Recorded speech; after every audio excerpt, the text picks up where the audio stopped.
লবণ দিয়ে আপনি আপনার ভালোবাসার মানুষটিকে, আপনার পছন্দের মানুষটিকে আপনার বশীকরণ করতে পারবেন, আপনার বাধ্য করতে পারবেন, আপনার ভালোবাসায় আবদ্ধ করতে পারবেন, আপনার সাথে বিয়েতে রাজি করাতে পারবেন। এমনই একটা গুরুত্বপূর্ণ এবং পরীক্ষিত তদবির আজকে আমি আপনাদেরকে দিতেছি। যদি আপনারা সঠিকভাবে কাজ করতে পারেন, আশা করি ভালো ফলাফল পাবেন। কারণ এই লবণ দিয়ে আমি অনেকের বশীকরণ কাজ করে দিয়েছি। আজকে আমি সেই নিয়মটাই আপনাদেরকে বলে দেব।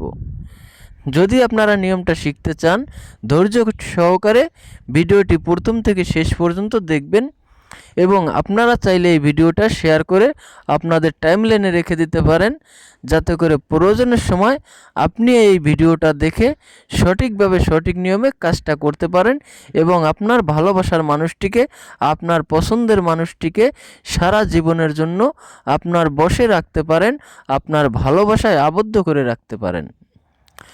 তো এই জন্য প্রথমেই আপনি এক মুষ্টি পরিমাণে, অর্থাৎ এক মুঠ পরিমাণে লবণ নেবেন এবং আমার যে দোয়াটি আছে, ছোট্ট একটা দোয়া, এই দোয়াটি আমি আপনাদেরকে বলে দেব।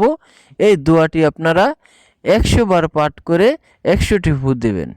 অর্থাৎ একবার পাঠ করে একটা ফু দেবেন, 2 বার পাঠ করে আর একটা ফু দেবেন। এভাবে আপনারা দোয়াটি 100 বার পাঠ করে 100টা ফু দেবেন। এই কাজটা আপনি যে কোনো দিন, যে কোনো সময় করতে পারবেন। তবে কাজটা করার আগে আমি আপনাদেরকে একটা কথা বলতে চাই। আপনারা যদি কাজটা করতে চান, অবশ্যই মনে দৃঢ় বিশ্বাস রেখে কাজটা করতে হবে যে হ্যাঁ, এটা আমি করব, 100% কাজ হবে, এরকম বিশ্বাস মনে রাখতে হবে। কারণ আমি যে দোয়াটি আপনাদেরকে শিখিয়ে দেব, এটা একটা কোরআনের আয়াত। কোরআনের আয়াত থেকে যে কাজগুলো করা হয়, যদি আপনি আল্লাহর উপর বিশ্বাস রাখেন, ভরসা রাখেন, অবশ্যই ফলাফল পাবেন। আর আপনি যদি এই কাজটা অবৈধ কোনো কাজে ব্যবহার করেন, তাহলে ফলাফল নাও পেতে পারেন। এই জন্য আপনি যার উপর এই কাজটা করবেন, হালালভাবে তাকে বিয়ে করার উদ্দেশ্যে কাজটা করবেন, আশা করি ভালো ফলাফল পাবেন। তো দোয়াটি হচ্ছে, আল্লাহুম্মা ইয়া জামিউন নাসি লিয়াউমিল লা রাইবা ফিহি ইন্নাল্লাহা লা ইউখলিফুল মিআদ। আপনারা এই দোয়াটি পড়ার পরে আপনার বাবার নাম এবং আপনার নামটা বলবেন, তারপরেও আপনার সেই কাঙ্ক্ষিত ব্যক্তির বাবার নাম এবং তার নামটা বলবেন। এভাবে আপনারা প্রত্যেকবার দোয়া পাঠ করার পরে বলবেন, যেমন আপনার নাম যেটা, আপনার বাবার নাম যেটা, সেটা উচ্চারণ করবেন, যেমন অমুকের পুত্র অমুক অথবা অমুকের ছেলে অমুক, এভাবে বলবেন। এরপরে আপনি যাকে বশ করতে চান তার বাবার নাম নিয়ে বলবেন অমুকের পুত্র অমুক, অর্থাৎ তার বাবার নাম এবং তার নাম বলবেন।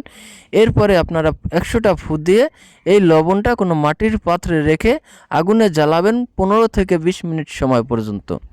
এরপরে আপনারা এই লবণটা ফেলে দিলেও কোনো সমস্যা হবে না। আশা করি খুব অল্প দিনের মধ্যেই আপনার সেই কাঙ্ক্ষিত ব্যক্তি, আপনার সেই পছন্দের ব্যক্তি আপনার ভালোবাসায় দিওয়ানা হয়ে ছুটে আসবে।